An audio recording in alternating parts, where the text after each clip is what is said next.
안녕하세요. 저는 한국예방선교회 윤대호 다니엘 신부입니다. 오늘은 둘렛 극강 마지막 강의입니다. 그래서 더 이상 안 그래 보이지만 저는 이라는 인사말로 시작하지 않겠습니다. 저는 캄보디아에서 10년 동안 선교 생활을 한 선교사제입니다. 오늘 마지막 강의의 주제는 선교사의 꿈입니다. 오늘은 끼어 팔기 식이 아니라 정말로 드러내놓고 선교에 대해서 이야기를 할 것입니다. 먼저 시작 기도로 성과 나눔을 하겠는데요. 함께 들으시면서 복음을 선포하기 위해 오늘 하루도 열심히 살아가고 있는 선교사제들을 위해서 빌어주셨으면 좋겠습니다. 성부와 성자와 성령의 이름으로 아멘.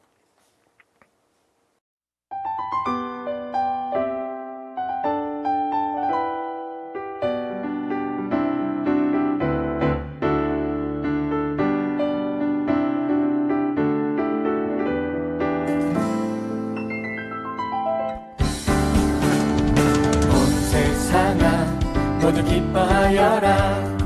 부활하신 우리 주 예수 그리스도, 그분을 믿는 사람들은 누구나 영원히 살게 하리라. 오 할렐루야.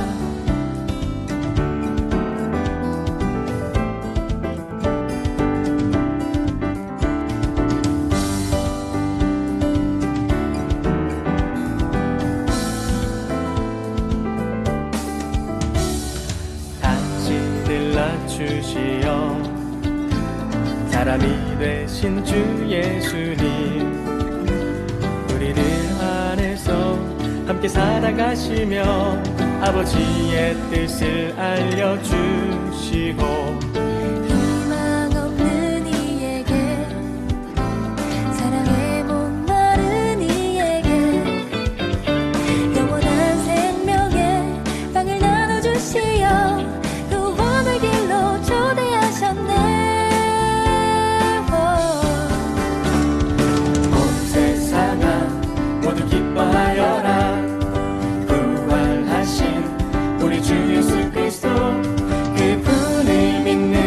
사람들은 누구나 영원히 살게 하리라.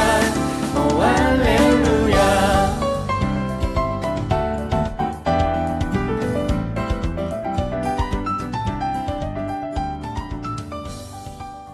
성부와 성자와 성령의 이름으로 아멘. 방금 기도로 들으신 곡은 복음을 전하여라 라는 이번 제 앨범의 타이틀곡입니다. 수원교구의 최강호 바실리오 신부님과 생활성가팀인 DES가 함께 불렀고요. 선교사는 물론 우리 그리스도인이라면 누구나 해야 하는 복음 선포, 바로 그리스도를 선포하는 삶의 마음가짐을 밝고 에너지가 넘치는 그런 멜로디와 리듬, 그리고 가사로 표현해봤습니다. 오늘 강의의 주제는 선교사의 꿈입니다. 정확히는 제 꿈 이야기입니다. 캄보디아에서 선교하고 있는 사제가 꿈꾸는 미래의 캄보디아 교회. 나와 피부색도 다르고 언어도 다르고 문화도 다르지만 같은 세례를 받았고 같은 그리스도의 몸과 피를 받아 모시고 있는 저와 여러분들의 형제자매들이 있는 이 교회가 성장해 나가는 그런 미래를 함께 이야기하고 싶습니다. 지금 이곳 CPBC 가톨릭 평화방송의 길 건너편에는 명동성당이 있습니다. 이 사진은 여기 옥상에서 찍은 건 아니고 교구청 건물에서 찍었던 사진인데요. 어제 옥상에 올라가서 방송국 옥상에서 명동성당을 가만히 바라보면서 든 생각은 정말로 좋은 땅에 성당 참 잘 지었다, 멋있게, 이런 생각이 들었습니다. 오늘날 명동성당은 한국 가톨릭교회의 상징이라고 해도 과언이 아닐 겁니다. 한국인이라면 누구나 명동성당이 어떤 곳인지 잘 알고 있고, 특히 우리 그리스도인들이 아닌 분들에게는 아는 성당이 있냐고 물었을 때 아마 모두가 다 명동성당은 안다라고 이야기하지 않을까 싶습니다. 한국교회의 역사는 물론 대한민국의 역사와 함께했던 명동성당입니다. 그리고 이 성당을 처음에 지은 건 프랑스 신부님이었습니다. 성당을 지을 자본부터 건축 기술까지 사실 모든 것은 외국인 선교사의 노력에 의해서 시작된 겁니다. 명동 성당뿐만이 아닙니다. 우리나라에 있는 역사가 긴 성당들은 대부분 외국인 선교사들이 지었습니다. 그리고 건축에 쓰인 자본금들, 선교사들의 출신국가 교우분들께서 도와주셔서 그렇게 마련된 것들이죠. 왜 그들은 동양의 작은 나라, 아직 신자도 얼마 없는, 그래서 선교사의 도움을 받아야만 했던 그 나라의 교회를 위해서 그렇게 귀한 봉헌을 했을까요? 또 외국인 선교사들은 왜 그 머나먼 길을 떠나서 한국 교회를 위해 평생을 헌신했을까요? 한번 여러분들께서도 생각해 보셨으면 좋겠습니다. 이 명동 성당을 지으신 신부님께서는 어떤 마음으로 이 성당을 지었을까? 이런 마음은 아니었을 것 같아요. 내가 사목하는 성당이 기왕이면 멋있고 예뻤으면 좋겠어. 그리고 나는 여기서 성당 잘 지어서 죽을 때까지 정말로 행복하게 살 거야. 이런 마음으로 이 성당을 짓지 않았을 것입니다. 또는 이 성당을 우리 파리 예방전교회 유산으로 남겨서 내 후임자도 프랑스 신부가 오게 하고 다음도 프랑스 신부가 오게 하고 그렇게 100년 만년 우리 프랑스 신부의 이 파워를 이 한국교회에 알려주자. 이런 마음으로 성당을 짓지도 않았을 것입니다. 언덕 위에 높게 솟은 성당, 아주 멋진 이 성당이 하느님의 현존과 교회가 이곳 한국 땅에 있음을 알릴 수 있는 표지가 되기를 바라면서 지으셨을 것입니다. 아직 예수님을 모르는 사람들이 낯선 이 모양의 건물을 바라보면서 저곳이 어떤 곳일까라는 의문을 갖게 하고 관심을 또 갖게 하는 그런 계기를 만들고 싶었을 것입니다. 그리고 그리스도를 믿는 이들에게는 저 성당을 바라보면서 자신의 신앙을 다시 한번 다잡고 평화로운 마음, 행복한 마음을 그저 성당을 바라보는 것만으로도 얻을 수 있게 하고 싶었을 것입니다. 저도 성당을 직접 건축하는 선교사제이기 때문에 물론 추측하는 것이지만 제가 갖고 있는 이 마음과 비슷한 마음을 그 선교사제께서 명동성당을 지을 때 갖고 계시지 않으셨을까 그렇게 생각합니다. 사실 선교사들은 생각보다 단순한 사람들입니다. 살아가는 목적 그리고 활동하는 목적이 아주 분명하죠. 단순하고요. 우리가 선교하고 있는 나라의 교회가 잘 뿌리내리고 성장하도록 하고 싶다. 그리고 여기에 추가로 우리가 선교하고 있는 이 나라의 이웃들이 기왕이면 더 행복하게 살았으면 좋겠다. 이런 목적으로 선교사들이 살아가고 있는 겁니다. 그래서 선교사들은 우선적으로 그 지역사회에 하느님과 교회를 알릴 수 있는 가시적인 표지이자 또 교우들이 함께 모여서 신앙생활을 이끌어갈 수 있는 공간인 성당을 짓는 거예요.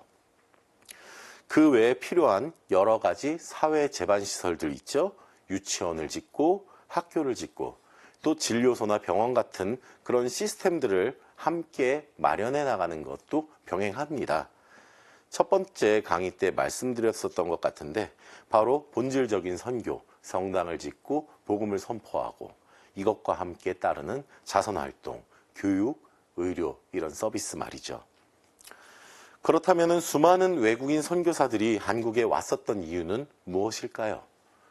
왜 서양의 수많은 교우들께서 그 선교사들을 지원하고 한국의 교회를 세우는데 동참했을까요? 단지 동정심 때문에 그랬을까요? 가난한 나라니까, 어려운 나라니까 이런 마음 때문이었을까요? 물론 그런 이유도 없지는 않았을 것입니다. 당시 기준에서 봤을 때 한국은 정말로 발전하지 못했었고 가난하고 어려운 나라였으니까요. 그렇지만 저는 보다 근본적인 신앙을 바탕으로 선교사들이 직접 선교를 왔고 교우들이 간접적인 선교를 지원하면서 그렇게 동참해 온 건 아닐까 싶습니다. 근본적인 신앙이 그 바탕에 있다 이 말씀입니다. 바로 많던 적던 한국에도 그리스도인들이 있고 같은 믿음을 가진 형제 자매들이 있기 때문에 그 형제들을 돕자. 그 형제들과 함께 하나님을 사랑하고 믿고 찬양하자라는 마음으로 도움을 주신 게 아닌가 싶습니다. 더불어 더 많은 형제 자매들, 아직 주님을 믿지 않는 그들을 또 불러 모을 수 있는 그런 초대하고자 하는 마음도 있었을 것이고요. 그러니까 그런 분들이 헌신적으로 선교를 한 이유는 복음을 선포해야 한다는 사명도 분명히 있었겠지만 더불어 내 형제와 내 자매들이 보다 더 하느님을 잘 믿고 따르도록 하기 위했기 때문입니다. 바로 한국에 있는 형제 자매, 그리스도인 가족들을 위한 것이었다는 것이죠. 마찬가지로 다른 민족, 다른 문화, 다른 언어를 지녔어도 내 형제 자매들이 있기 때문에 내 가족을 돕는다는 마음, 내 가족을 사랑하는 마음으로 선교를 지원하신 것이고요. 아무튼 잘은 모르지만 저 명동 성당을 지을 때 돈 엄청 많이 들었을 것입니다. 그렇다고 해서 당시 한국의 신자들이 지금처럼 이렇게 많은 숫자도 아니었죠. 교세가 그렇게 크지 않았었으니까요. 아마도 저 당시에 선교 사업이 얼마나 가치가 있는지, 또 교회 건축이 얼마나 가치가 있는지, 또 선교적인 가능성은 있는지 그 타당함에 대한 논의도 많이 있었을 것입니다. 큰 돈을 들여서 한국이라는 그 조그만 나라에 굳이 이렇게 멋진 성당을 지을 필요가 있느냐라는 그러한 이의를 또 아마도 이것을 기획하신 신부님께서 많이 듣지 않으셨을까 싶습니다. 반대 의견도 정말로 많았을 것이고 이견도 많았을 것입니다. 아무리 당시에 프랑스와 한국의 물가 차이가 많이 났었다 하더라도 이 정도 규모의 성당을 짓는 데는 결코 적은 비용이 드는 게 아니기 때문입니다. 그렇지만 저는 당시 선교사들에게 꿈과 비전이 있었을 것이라고 생각합니다. 한국이 성장하고 그 한가운데에 성장한 한국교회가 굳건하게 서 있는 그런 미래를 꿈꿨을 것입니다. 물론 지금과 같은 이런 성장까지는 꿈꾸지 못했겠지만 그만큼 우리나라가 참 많이 발전했죠. 그렇지만 어쨌거나 성장한 한국 사회 한가운데 우뚝 솟아 있는 그 가톨릭 교회 성당의 그 모습을 그들은 그림을 그리면서 그렇게 희망을 갖고 성전 건립을 추진하지 않았을까 짐작해 봅니다. 그리고 성전 건립 기금을 마련하기 위해서 여러 사람들에게 부탁하고 사정하고 또 반대 의견을 내는 이들을 설득하는 그런 노력을 계속했을 것입니다. 그리고 그 결과가 오늘날의 한국교회 그리고 지금 보시는 이 명동성당입니다. 이제는 받는 교회에서 주는 교회로 성장했고 실제로 많은 수의 신부님, 수사님, 수녀님들과 또 평신도 여러분들께서 선교사로 파견되어 선교 현장에서 우리가 받은 것 이상으로 돌려주는 여러 선교 활동을 하고 있습니다. 그리고 저는 그중 한 명으로서 캄보디아 가톨릭 교회의 선교사제로 살아가고 있습니다. 그동안 가톨릭 둘레 특강에 나오신 분들이 자기 나이를 공개하신 분들이 계신지는 모르겠는데 제가 만으로 43살입니다. 직장 생활을 하고 있는 친구들은 이제 경력이 한 15년에서 20년 정도 되고 직장에서 중간 내지는 중간보다 약간 위에 포지션에 있는 경우가 많습니다. 그리고 자녀들은 대체로 초등학교를 다니고 있고요. 보통 고학년이더라고요, 보니까. 이런 친구들에게 저는 가끔씩 제 꿈 이야기를 합니다. 그러면 보통 이런 반응이에요. 야, 너는 아직도 그 나이에 꿈 얘기하냐? 사실 제 또래가 되면은 뭔가 현실적이고 구체적인 미래에 대한 계획, 목표 이런 거를 이야기를 합니다. 그리고 안정적인 노후를 위한 대책 준비를 시작하는 나이기도 하죠. 그런데 저는 철없어 보일지 몰라도 선교사는 반드시 꿈이 있어야 된다라고 생각합니다. 선교사뿐만 아니라 꿈을 갖고 있는 건 정말로 좋은 거라고 생각하고 여러분들도 꿈을 갖고 계시면 좋을 것 같습니다. 나이랑 상관없이 말이죠. 그렇지만 특히 선교사는 꿈을 꾸어야 합니다. 물론 저도 실질적인 일을 하는 데 있어서는 구체적인 계획과 목표를 가지고 또 현실화할 수 있는 것들만 구상하면서 살아갑니다. 그렇지만 보다 이상적이고 잘 보이지는 않지만 왠지 이루고 싶은 그런 꿈도 함께 꾸면서 살아가고 있습니다. 왜냐하면 선교사가 하는 일들이 그렇거든요. 살아가는 동안에 해야 할 일들 뿐만 아니라 죽어서도 계속해서 이어져야 하는 일들을 하는 사람들이기 때문입니다. 저희가 꿈을 꾸는 이유는 지금 제 생에서 제가 하는 일이 끝나는 게 아니기 때문인 거예요. 제가 죽어도 누군가는 제가 하던 일들을 이어받아서 계속하고 또 이어가고, 그렇게 우리는 단순하게 10년 뒤, 20년 뒤를 생각하는 게 아니라 100년 뒤, 200년 뒤까지 꿈꿔야 되는 사람들입니다. 그래서 선교사가 꿈을 꿔야 된다는 이야기를 하는 겁니다. 한국에서 선교했던 수많은 선교사들은 선교 활동을 정말로 열심히 하셨죠. 그 활동들이 오늘날의 한국 가톨릭 교회가 이어받아서 계속하고 있는 거예요. 이 선교사들은 이미 세상을 떠났습니다. 그렇지만 그들의 선교 활동은 한국 교회를 통해서 계속해서 이어져 나가고 있는 것입니다. 그런 이유 때문에 선교사는 끊임없이 꿈을 꾸는 사람이 되어야 합니다. 지금 제가 활동하고 있는 프놈펜 데목구의 깜봇, 깹 지구에는 총 5개의 성당과 1개의 교회 사적지가 있습니다. 그리고 이 지구를 처음 설립한 사람은 태국 외방선교회의 선교사 신부님이셨습니다. 1993년부터 이 지역 이웃들을 일일이 방문을 하면서 복음을 전하셨고요. 1994년에 작은 오두막 성당을 처음으로 세웠습니다. 그리고 1995년에 첫 세례를 받은 신자가 생겨나기 시작했고요. 처음 복음 선포에서 첫 번째 신자가 나오기까지 2년이라는 시간이 걸렸고, 그렇게 오랜 시간에 걸쳐서 조금씩 교회가 발전해 나가게 되었습니다. 이 신부님 다음에 오신 신부님께서 지금은 프놈펜 데목구의 주교님이십니다. 파리 외방정교회 출신의 프랑스 주교님이시죠. 태국이 시작한 이 선교를 프랑스가 이어받아서 계속 이 지역에서 했습니다. 주교님께서는 지도를 펼쳐놓고선 아주 크게 펼쳐놨대요. 그리고 나서 거점이 될 만한 곳들을 하나하나 찍으셨어요. 복음이 어디에다가 성당을 지었을 때 복음이 잘 퍼져나갈 수 있을까, 이런 거를 고려하면서 지도를 보면서 그렇게 새롭게 교회를 시작해야 될 곳들을 하나하나 면밀히 검토하면서 그렇게 땅을 골랐다고 하십니다. 그리고 그때부터 성당을 지을 수 있는 땅을 구입하기 시작하셨습니다. 당시 이 지역은 농업에 종사하는 사람들이 대부분이었고요.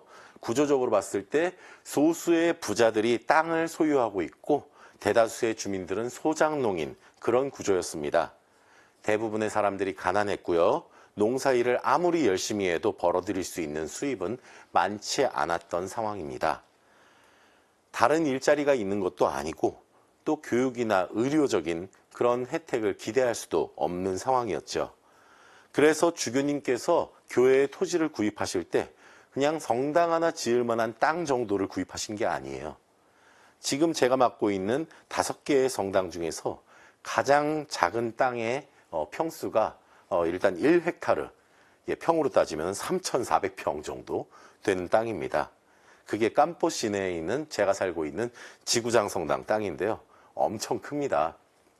그리고 가장 큰 땅은 지금 지도에 보이는 약간 중간 정도에 있는 성당인데 꺼슬라 성당이라고 있어요.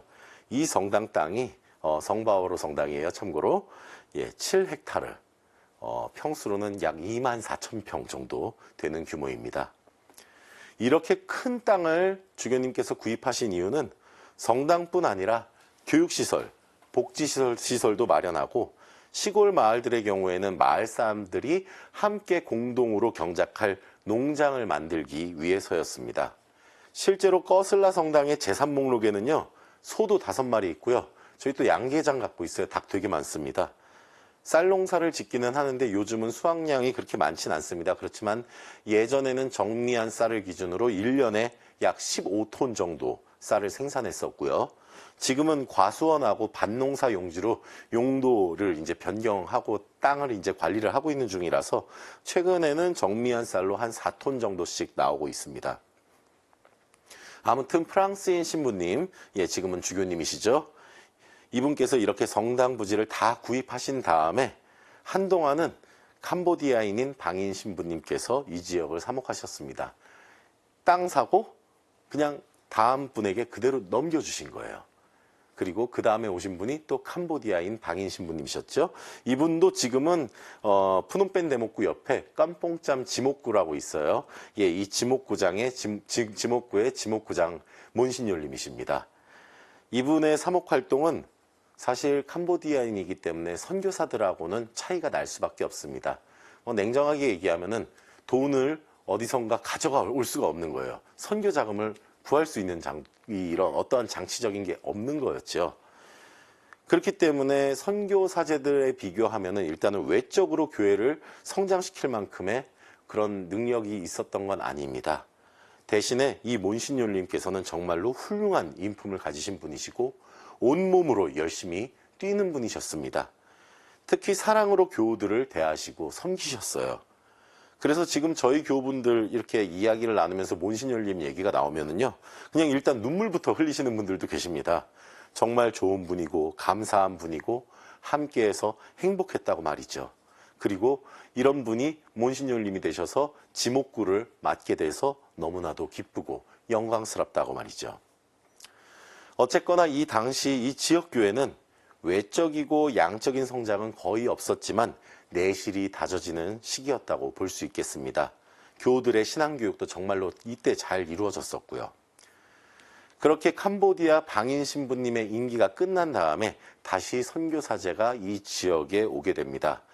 이번에는 이탈리아의 교황청립 외방전교회 소속의 신부님이 오셨는데요. 이때부터 이 지역이 깜뽀깹 지구, 그러니까 페스토랄 섹터라고 해서 하나의 지구로 묶이게 되었습니다. 그리고 이제 이 신부님께서, 이탈리아 신부님께서 10년 동안 이곳에서 정말로 열정적으로 선교하셨죠. 당시 신부님은 건축에 재능이 많으셨습니다. 설계도 다 직접 하시고 또 시공을 할 때 꼼꼼하게 관리 감독을 하셨습니다. 10년 동안 이 지역 지구장으로 계시면서 성당 2개를 지으셨어요. 예, 지금 보면은 깜폿에 있는 지구장 성당, 그리고 쭌길에 있는 성요셉 성당, 2개의 성당을 지으셨고요. 그리고 제가 아까 전에 말씀드렸던 저희 성당 앞에 있는 국제학교 하나 있다고 그랬잖아요. 예, 아까가 아니군요. 죄송합니다. 예, 지난 시간에 제가 저희 성당 앞에 국제 학교가 하나 있다고 했습니다. 예, 성당 앞에 있는 300명 규모의 학생들이 수용 가능한 국제 학교를 건설하셨습니다. 또 3개의 유치원과 장애아동 주간 보호시설을 지으셨어요. 진짜로 엄청나게 많은 일을 10년 동안 해내셨습니다. 그리고 그 과정에서 또 많은 수의 이웃들이 우리 가톨릭 교회를 알게 되고 관심을 갖게 되고 또 그러던 몇몇이 또 세례를 받게 되고 그렇게 교회가 확장되기 시작했습니다. 여기서 가장 중요한 것 하나를 말씀드리고 싶은 게 있는 게 제대로 지어진 성당 건물이 가져다주는 효과입니다. 성당 건축으로 인해서 지역사회 안에서 많은 사람들이 가톨릭 교회의 존재를 알아가게 되었다는 것입니다. 처음 강의할 때도 말씀드렸었고 제가 몇 번 언급한 것 같은데 캄보디아 가톨릭 교회 신자 수가 많지 않습니다. 다 합쳐서 2만 1,000명 정도밖에 안 됩니다. 그래서 아직까지도 가톨릭 교회가 뭔지 모르는 사람들이 대다수라고 보시면 되는데 번듯하게 예쁘게 거룩하게 잘 지어놓은 성당의 이 건물은 가톨릭 교회를 이 지역사회에 알릴 수 있는 가장 좋은 표지가 될 수 있었던 것입니다. 아무튼 이 깜뽀깹 지구가 이런 식으로 성장해온 것이고요. 선교 사업이 대를 이어서 연속성을 가지고 계속해서 이어지고 있는 것입니다. 태국의 선교사제가 처음 와서 복음의 씨앗을 뿌렸습니다. 그리고 프랑스 신부님께서 프랑스의 선교사제가 와서 땅을 구입했습니다. 그 다음에 캄보디아 방인사제가 와서 그 땅을 제대로 다져놓은 것입니다. 그 뒤에 이탈리아 선교사제가 와서 성당 건물을 올린 거죠. 그리고 이제 여러분 앞에 있는 이 한국인 선교사제가 바통 터치를 받은 것입니다. 전임자들이 그래왔던 것처럼 공동의 꿈을 계속해서 키워가면서 이 지역 교회를 발전시켜 나가야 하는데요. 물론 그러면서 저는 또 새로운 꿈을 꾸고 새로운 미래를 준비해야 합니다. 아무튼 이 지역에서 선교사제로 살아간다는 것은 결국에 전임자들이 못다 이룬 일들을 먼저 완수해야 한다는 것인데요. 일단 아직 성전이 없는 성당이 3군데나 남아 있습니다. 예, 그래서 꺼슬라 성당, 브렉브로 성당, 트록베앙 룬 성당, 이름이 참 어렵죠. 예, 이런 성당들의 성당을 또 지어야 되고요. 또 아직까지 전혀 손대지 않는 교회 사적지가 하나 있어요. 지금 사진으로 보이는 예, 이 성당인데요. 이제 곧 설립 100주년을 맞이하는, 그런데 현재 국립공원으로 설정된 부지 안에 있어서 아직까지는 손대지 못했던, 예, 그래서 방치가 되어 있었던 성당이 하나 있습니다. 그런데 몇 년 전에 이곳의 소유권을 이제 인정받았어요. 저희 교회의 소유로 정부에서 인정해 주었습니다. 그리고 개발과 사용 승인도 얻었습니다. 그래서 이곳 땅이 또 한 2만 평 정도 됩니다. 엄청 넓죠. 이곳을 우리나라식으로 표현을 하자면은 성지화하는 작업을 또 제가 진행해야 됩니다. 제 임기가 최초 6년으로 계약이 되어 있고 연장까지 4년을 더 일을 할 수 있습니다. 그래서 총 10년까지 이 지역에서 일할 수 있는데요. 그리고 보통 지구장들은 그냥 10년 일합니다. 그렇기 때문에 저는 여기에 10년 임기 받고 왔습니다 라고 이야기를 하는데요. 앞으로 제게 맡겨진 숙제인 성당 3개, 성지 1개, 이거를 작업을 해야 하는데 10년 동안 과연 얼마나 할 수 있을지 잘 모르겠습니다. 그렇지만 할 수 있는, 저는 진짜 할 수 있는 저의 최선을 다할 예정입니다. 그래서 가장 먼저 시급한 곳이 있어서 그곳의 성전 건립을 이미 추진하고 있는데요. 프렉브로라고 하는 마을에 있는 성 베드로 성당이에요. 이곳은 원래 야외에서 미사를 드리는 집회 공간 같은 게 하나 있었어요. 그런데 여기가 우기나 건기나 이런 거에 상관없이 비가 정말로 많이 오고 바람이 정말로 세게 부는 지역입니다. 왜냐면은 북쪽으로는 아까 전에 그 오래된 성당 사진 있었죠? 예, 그 성당이 해발 1000m 위에 있는 건데 그 1000m짜리 산이 일단은 북쪽에 있고요. 남쪽으로는 바로 바다가 인접해 있습니다. 그래서 이곳의 바람도 엄청 세고 날씨도 엄청나게 복잡합니다. 비가 갑자기 오기도 하고요. 바람이 불면은 거의 태풍처럼 불어서 사실 성당의 지붕도 여러 군데가 날아가 있습니다. 그 근처에 있는 집들도 많이 망가져 있고요. 아무튼 지붕은 있는데 사방이 뚫려 있는 그런 형태의 집회 공간에서 그동안 미사를 해왔었는데 옛날부터 그곳에서 미사를 드리는 것이 사실상 불가능하다고 판단이 됐었나 봐요. 그래서 제 전임자 신부님께서 일단은 급한 대로 이 성당 내부에 또 돈사가 하나 있었어요. 돼지우리죠. 이 돼지우리를 수리해서 일단 경당을 만들어서 쓰자 하고 생각해서 일단은 지금 보이는 모양의 건물이 있습니다. 이게 원래는 돈사였던 곳입니다. 그런데 이게 제대로 지은 건물이 아니에요. 그 당시에 돈이 없었대요. 다른 성당 짓느라고 아까 말씀드렸다시피 성당 2개 지으신 신부님이시죠. 그냥 급한 대로 지어놔서 바닥에 시멘트 보니까 한 5cm 정도 되는 것 같아요. 시멘트 얇게 깔고 그 위에 타일을 붙인 거고요. 나무 기둥들이 있는데 그 나무 기둥을 차라리 그냥 뽑았으면 되는데 그 나무 기둥에다가 시멘트를 바른 거예요, 또. 그리고 주변은 벽돌로 이렇게 그냥 둘러싼 거죠. 그렇게 돈사 위에다가 이런 모양의 건물을 만들어서 그렇게 성당 대신에 이제 경당으로 쓰면서 미사를 그렇게 교우들과 함께 봉헌했었습니다. 그래서 보시다시피 상태가 많이 안 좋습니다. 특히 이렇게 만든 지가 꽤 됐거든요, 이제. 그래서 일단 비가 오면은 성당 안이 물바다가 됩니다. 지붕에서 물 계속 떨어지고요. 미사 중에 제가 제대가 가벼워요. 그래갖고 미사 중에 제대 위로 이제 빗물이 떨어지면은 제대를 들고선 옆으로 요만큼 옮겨서 미사하고 또 비가 안 오면 또 제대 자리에 갖다 놓고요. 독서대도 이렇게 있다가 오면은 앞으로 좀 뺐다가 뒤로 뺐다가 이런 식으로 아주 융통성 있게 미사를 하고 있습니다. 저희 교우분들도 저희가 보통 성당에서 바닥에 앉아서 미사를 드린단 말이에요. 의자 놓고 미사를 하는 분위기가 아닙니다. 저희는 캄보디아 교회는 대부분이 맨바닥에 앉아서 신자분들이 미사를 참여하시는데요. 이렇게 앉아 있다가 비가 오면 점점 이제 벽 쪽으로 붙어요. 왜냐면 가운데에서 빗물이 떨어지니까. 그런 상황이었고 또 이제 또 돼지가 뒹굴던 그런 흙바닥 위에다 그냥 시멘트 부은 거라서 이제 바닥이 조금씩 가라앉고 있죠.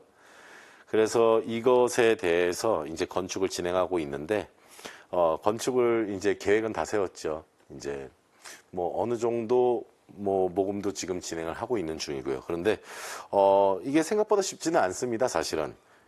예산을 뽑아봤는데, 서울에서 아파트 전세 얻는 비용의 반도 안 되는 돈이면은 성당을 지을 수 있겠더라고요. 그래서 조금은 부담 없는 마음으로 한국에 왔어요, 이번에. 그래서 모금을 했는데 그게 쉽게 잘 안 됩니다. 그래서 조금, 안타깝고 그래서 계속 기도하고 또 열심히 홍보하고 있으니까요. 이렇게 강의를 하면서도 아닌 것처럼 은근슬쩍 이렇게 또 홍보하고 있잖아요. 끼어 팔기 잘하죠.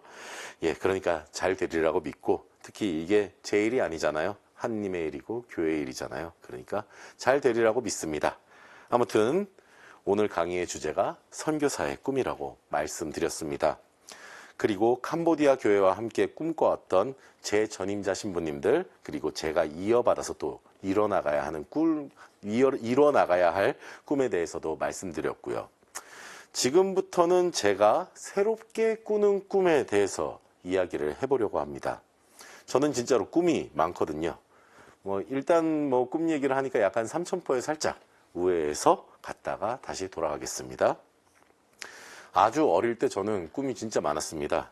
일단 처음에는 단순하게 클래식 음악가가 되고 싶은 그런 꿈이 있었어요. 어릴 때 피아노 학원 열심히 다니고 피아노 치는 걸 되게 좋아했고요. 그런데 어렸음에도 불구하고 언젠가 알게 됐어요. 아, 내가 대단한 클래식 음악가가 될 수는 없겠구나. 나는 그만큼의 실력이 안 되는구나 라는 거를 좀 어릴 때 깨달았습니다. 아주 일찍이요. 저보다 뛰어난 사람들이 많은 거를 알고 나서는 좀 그 꿈을 일찍 접은 것 같습니다. 그래서 그 다음에 꿈꿨던 거는 사실 선생님이었어요. 학교 선생님이 되는 거요. 사실 저희 어머니가 어릴 때부터 야, 너는 선생님이 되면 참 잘할 것 같다 라는 말씀을 하셨어요. 뭘 보고 그러셨는지 모르겠지만 그냥 당신의 꿈을 얘기하신 걸 수도 있겠죠. 그냥 학교에서 뵙는 선생님들을 전 되게 좋아했었어요. 선생님들 뵙는 게 좋았고 되게 멋있고 존경스러웠고요. 또 어릴 때부터 남들한테 제가 아는 거 알려주고 또 이야기 들려주고 가르쳐주는 거, 이런 것도 좋아했거든요.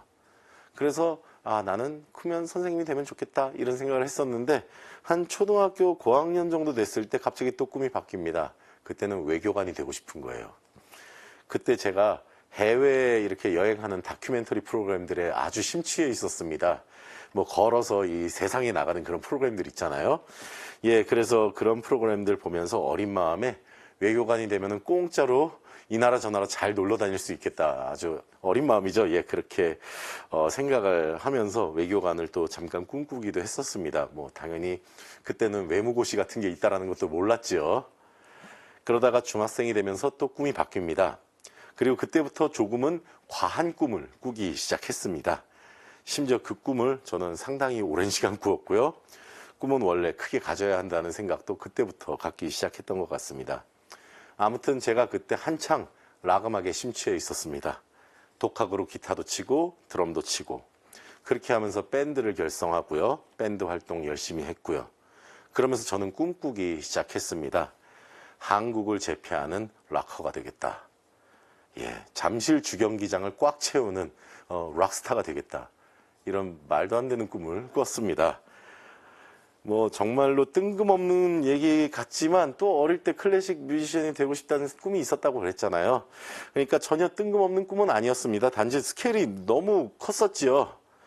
예, 어쨌거나 저는 현실적인 꿈도 꾼 적이 있었고 말도 안 되는 꿈을 꾼 적도 있습니다. 그렇게 살다가 어쩌다 보니까 이렇게 신부가 돼서 여러분들 앞에 이렇게 서 있는데요. 이렇게 생각해 보니까 제가 어느 정도 제 꿈들을 거의 다 이루기는 이뤘어요. 다른 형태긴 하지만요. 선생님이 되고 싶었는데 사제가 돼서 누군가를 지금 계속해서 가르치고 있습니다. 예, 또 캄보디아 신학교에서 강의도 하고 있기 때문에 진짜 선생님 역할을 하고 있죠. 또 외교관이 되고 싶었는데 지금 외국에 살고 있잖아요. 예, 그것도 저희 교구에서는 한국을 대표하는 외교관과도 같은 존재로 살고 있습니다.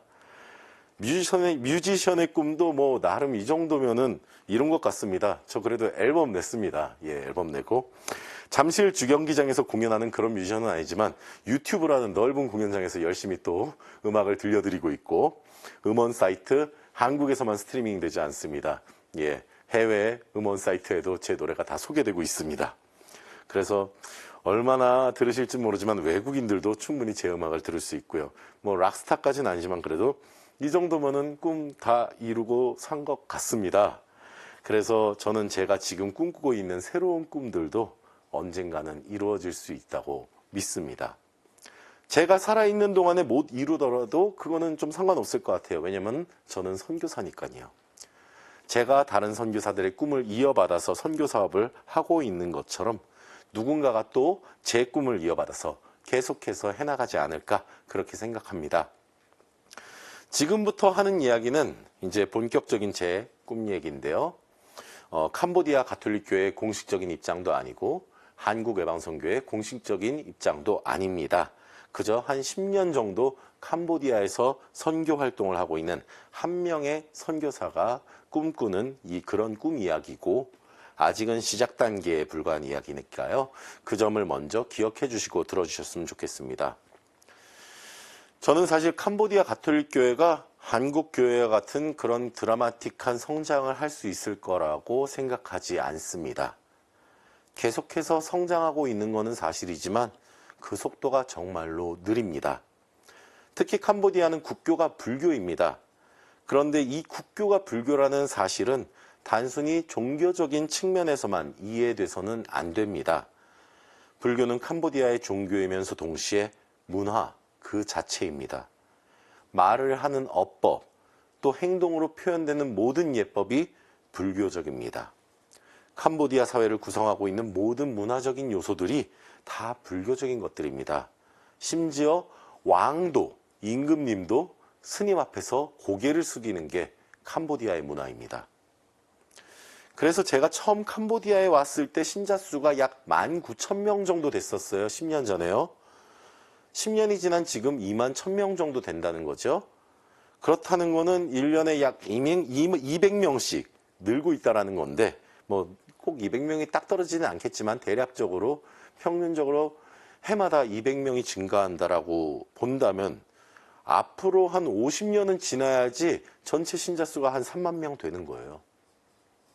어떤 특별한 계기가 이렇게 딱 받쳐주지 않는 이상 아마도 이런 추세로 계속 갈 것이라고 봅니다. 이렇게만 생각하면 희망이 잘 안 보이죠, 사실. 그래서 어떤 사람들은 이렇게 말하는 분들도 있어요. 이럴 때 교황님이 한번 캄보디아에 방문해 주시면은 교회가 많이 알려지고 활성화되지 않을까라는 말이죠. 교황님께서 방문하신다면 정말로 좋을 것 같긴 합니다. 그런데 교황님의 방문의 효과가 정말로 그만큼 나올 수 있을까요? 하느님께서 어떻게 도우시느냐에 따라 물론 달라질 것입니다. 하느님께서 많이 도와주신다면 충분히 가톨릭교회가 드라마틱하게 발전할 수 있을 것입니다. 그렇지만 지극히 인간적인 관점에서 보았을 때는 그렇게 낙관적이지 않습니다. 교황님의 방문과도 같은 그런 특수한 효과는 일단 어느 정도 신앙적인 기반, 그리고 사회문화적인 기반이 닦여 있어야지만 작용을 할 수 있는데요. 당장의 가톨릭교회가 무엇인지도 모르는 사람들한테 교황님이 오신다고 해서 그 사람들의 삶에, 그 사람들의 어떤 관심에 그렇게 큰 영향이 갈까? 저는 조금 이런 것에 대해서는 낙관을 하기가 어렵다고 봅니다. 정말로 이 가톨릭 교회적인 기반이 아직까지는 전무한 상황입니다. 그런데 이제는 아시겠지만 제가 그럼에도 불구하고 상당히 긍정적인 사람이라는 게 또 좀 저의 특징이잖아요. 성격도 긍정적이고 에너지도 있고요. 일 벌리는 거 좋아하죠. 무엇보다도 꿈을 아주 크게 꾸는 사람입니다. 그래서 제가 생각한 것은 그래, 뭐 특별한 소스는 없겠지만 그럼에도 불구하고 어떻게든 판을 바꾸는 노력을 한번 해보자 라는 것입니다. 무슨 말이냐 하면은 우리가 가지고 있는 기본적인 선교적 관점이 있습니다. 이 선교적인 기본적인 패러다임을 우리가 좀 바꿔나가야 할 필요가 있다는 것입니다. 기본적으로 우리가 해야 하는 선교 활동은 당연히 계속해서 이어가야 합니다. 그렇지만 어떻게 보면 지금까지 해본 적이 없는 노력도 해야 되지 않을까라는 말을 하고 싶습니다. 보다 넓고 통합적이고 융합적이고 이런 사고로 선교의 패러다임을 확장시켜 나가야 하지 않을까 생각합니다. 앞서 말씀드렸다시피 캄보디아 사람들은 가톨릭 교회를 잘 모릅니다. 그리스도교라는 종교가 있다는 것은 알고 있습니다. 왜냐하면 이미 수많은 천주교뿐 아니라 개신교에서도 선교사들이 정말로 많이 들어와서 열심히 선교 활동을 하고 있기 때문입니다. 그런데 천주교뿐 아니라 개신교도 그다지 신자들이 많지 않거든요. 그냥 그런 종교가 있구나 하는 그 정도의 인식이라고 보시는 게 좋겠습니다. 그래서 저는 우리 교회를 좀 더 전략적으로 알려나가야 한다고 생각했습니다. 그러면서 경영과 마케팅적인 측면에서 우리 교회의 브랜드화, 브랜딩 작업이 필요하다고 생각했습니다. 가톨릭 교회 하면 딱 떠오르는 무언가가 있어야 한다는 생각을 했습니다. 우리나라도 그렇고 많은 나라에서 일반 기업들이 사회 안에서 여러 단체들을 후원하면서 브랜드의 입지를 공고히 하는 것을 많이 봐왔습니다. 어떤 스포츠 경기를 떠올리면은 어떤 기업이 떠오르는 거예요. 또 어떤 문화예술 활동을 보면 또 어떤 기업이 떠오르는 거고요. 그 기업들이 비싼 돈을 들여가면서 후원을 하는 거는 기업의 사회적인 공헌도 그 목적이 있지만 그 브랜드의 이미지를 정말로 좋게 만들 수 있기 때문입니다. 또 그 브랜드를 알리는데 정말로 큰 도움이 되기 때문이기도 하고요. 그리고 실제로 뭘 팔기 위한 광고가 아닌 오직 브랜드 이미지 광고들, 이런 것들도 많이 있잖아요. 그만큼 브랜딩은 정말로 중요한 일입니다. 저는 우리 캄보디아 가톨릭 교회도 이런 브랜드화 전략을 마련하고 실시해야 한다고 생각을 했고, 이런 생각을 저희 주교님하고 공유를 하면서 먼저 제가 있는 캄포캡 지구에서 제가 할 수 있는 노력을 해보겠다고 허락을 구했습니다. 그리고 참 다행스럽게도 주교님께서도 잘해봐 윤신부, 이런 식으로 말씀을 해주시면서 뭐 격려나 응원까지는 아닌데 그냥 긍정적인 사인을 보내주셨죠. 그래서 제 지역사회에서 어떤 방식과 경로를 통해서 가톨릭 교회를 알릴 수 있을까, 어떤 분야에서 우리 가톨릭 교회가 이 사회에 선한 영향력을 미치면서 사람들 속에 스며들 수 있을까에 대해 고민한 끝에 문화예술진흥이라는 어떠한 코드로서 브랜딩 전략을 세워보았습니다. 이게 지금 이 강의 마무리 단계이기 때문에 아주 자세하게 설명을 드리기는 힘들 것 같습니다. 사실 이 얘기만 해도 사람들한테 설명할 때 거의 1시간 넘게 걸리는 이야기라서 정말 대략적으로만 설명을 드릴 건데요. 이게 잘못 이해하실 수도 있어요. 그래서 좀 걱정이 되는데 최대한 여러분들이 긍정적인 마음으로 제가 꾸는 꿈, 제가 생각하는 비전, 이런 것들을 들어주시면서 좀 마음속으로 응원을 같이 해주셨으면 좋겠습니다. 제가 최근에 성당 강당을 공연장으로 개조를 했습니다. 참고로 지금 사진에 보이는 공연장은 제가 진짜 제 손으로 만든 공연장입니다. 천장도 없었어요. 천장도 저희 본당 직원하고 같이 잘라갖고 만들어서 붙였고요. 뭐 또 무대 없었습니다. 무대 직접 만들었고요. 장비들 다 마찬가지로 그렇게 구입하고 또 갖고 있었던 것들을 올려놓고 세팅을 다 했습니다. 이름은 스텔라 마리스, 바다의 별입니다. 그래서 가운데에 지금 그림이 잘 보이진 않지만 바다의 별 성모님 그림도 있습니다. 십자가를 걸고 싶었는데 사실은 이 공연장은 교회를 위한 공연장이 아니라 교회뿐 아닌 이 지역사회 전체를 위한 공연장으로 만들었어요. 그런데 아까도 말씀드렸다시피 캄보디아가 불교 국가다 보니까 간혹 십자가 자체에 거부감을 느끼는 이웃들도 있을 수 있습니다. 그래서 최대한 좀 부드럽게 접근하고자 해서 먼저 성모님을 위에다가 무대 위에 이렇게 세워드렸죠.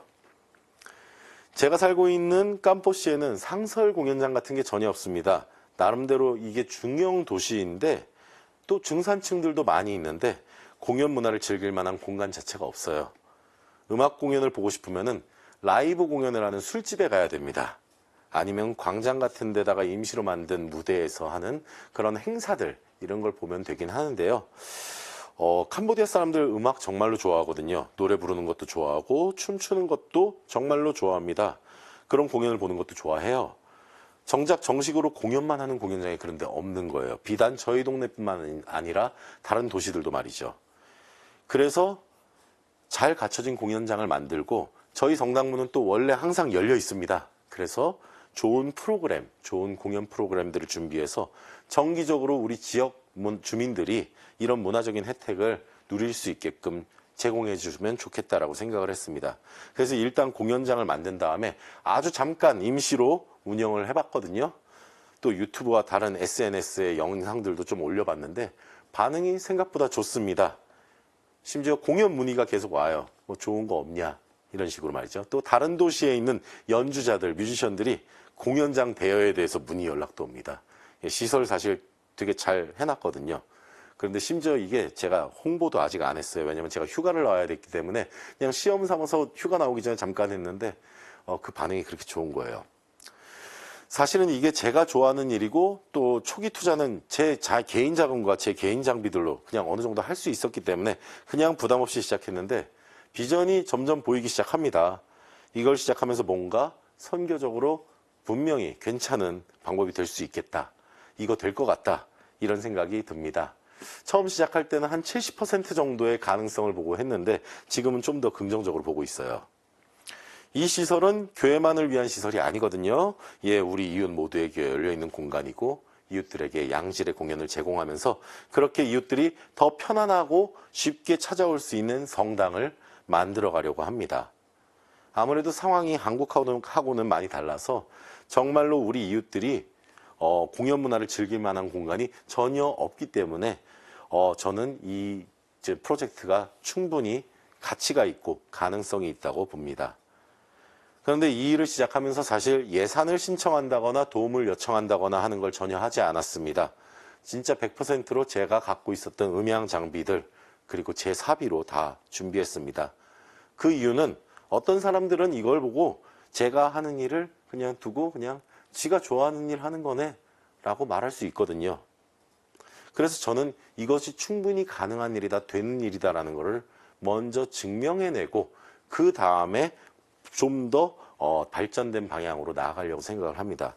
진짜로 이것이 이러한 활동을 통해서 우리 가톨릭 교회 브랜딩 전략적인 가치가 있다는 것을 증명하려고 하는 거죠.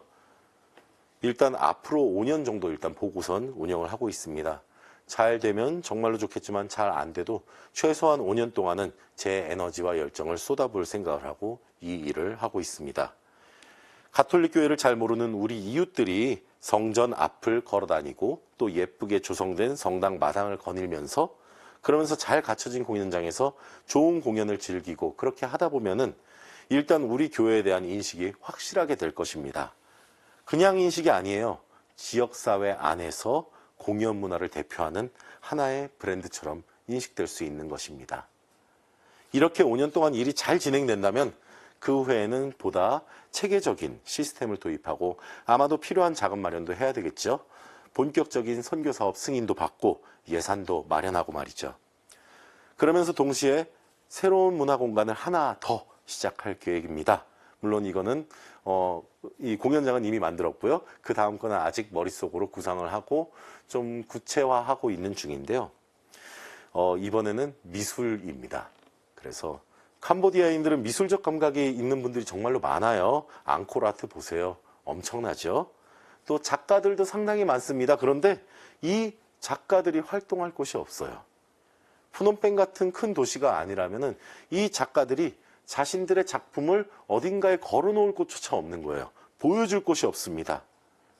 보통은 재래시장의 한 구석에서 그냥 자기가 그린 그림을 걸어놓고 판매하거나 아니면 어디 뭐 카페나 이런 것들 만들 때 납품하는 식으로 그렇게 미술 작가들이 그렇게 생계를 유지하고 있습니다. 그렇지만 정식으로 작품 활동이라고 할 만한 것을 이어갈 수 있는 그런 작가들이 별로 없기 때문에 캄보디아 미술이라는 어떻게 보면 역사적으로 정말로 굳건한 그런 미술적 어떤 그 센스들이 있는데 이게 빛을 발하지 못하고 있는 거예요. 기회도 없고요. 그래서 점점 작가층이 얇아지고 있고 또 이런 작품 활동을 하고자 하는 사람들이 많지 않고요. 그래서 이 미술 작가들이 자신들의 작품을 전시할 수 있는 공간, 자신의 작품에 대해서 이야기를 할 수 있는 공간, 또 가능하면 판매도 할 수 있는 공간까지 거기다가 또 이런 작가들이 작업을 할 수 있는 저렴하게 임대해서 말 그대로 작품 활동을 할 수 있는 그런 공간까지 조합된 어떤 복합적인 컴플렉스를 교회가 제공할 수 있다면 얼마나 좋을까라는 생각을 하고 있습니다. 공연장은 이미 시작을 하고 있는 단계지만 이건 아직 시작 단계는 아니고요. 아무튼 이렇게 음악, 공연, 미술, 예술 분야를 지원하면서 지역사회와 끊임없이 교류하고 소통하다 보면은 아마도 가톨릭 교회의 이미지는 캄보디아 문화예술가들의 친구, 캄보디아 문화예술을 선도하는 교회, 그리고 캄보디아를 사랑하는 우리의 이웃이라는 이미지로 자리 잡아가지 않을까 생각해 봅니다. 그러면서 실질적으로 눈에 보이는 양적인 성장, 교수가 증가하는 그런 성장이라는 어떤 그런 희망도 함께 꿈꿔 나갈 수 있고요. 이게 한 명의 선교사로 제가 지금 꿈꾸고 있는 꿈입니다. 정말로 크죠? 어떻게 허황되게 느끼실지 모르겠습니다. 아니면 또 가능성을 보고 계시는 분들도 계실 거예요. 문화나 예술이라는 요소는 사실은 그냥 방법적인 요소일 뿐입니다. 그래서 이것은 또 얼마든지 바꿔나갈 수 있고, 제가 말씀드리고 싶었던 선교의 패러다임은, 즉 가톨릭 교회의 브랜드화라는 것은 여러분들이 어떻게 생각하실지 모르겠습니다. 그렇지만 정말로 필요한 일이라고 생각합니다. 아무튼 오늘 마지막 강의에서 캄보디아 선교에 대해서, 그리고 제 꿈에 대해서 이야기를 나눴습니다. 그리고 제가 가장 좋아하는 이야기를 편안하게 나눌 수 있어서 정말로 행복했습니다. 우리 그리스도인들이 매 미사를 바칠 때마다, 참여할 때마다 여러분들 모두가 다 똑같이 파견되는 존재로 이 교회 밖으로 나가시게 됩니다. 복음을 전하라는 주님의 사명을 기억하시면서 여러분 한 분 한 분이 모두 선교사라는 사실을 잊지 마시기 바랍니다. 그리고 지금도 열심히 활동하고 있는 여러 선교사들, 그리고 선교지에 있는 교회를 위해서 함께 기도 많이 해주셨으면 좋겠습니다. 마침 기도로 복음을 전하여라 2절부터 들으시면서 함께 선교 사명을 기억하며 기도하겠습니다. 성부와 성자와 성령의 이름으로 아멘.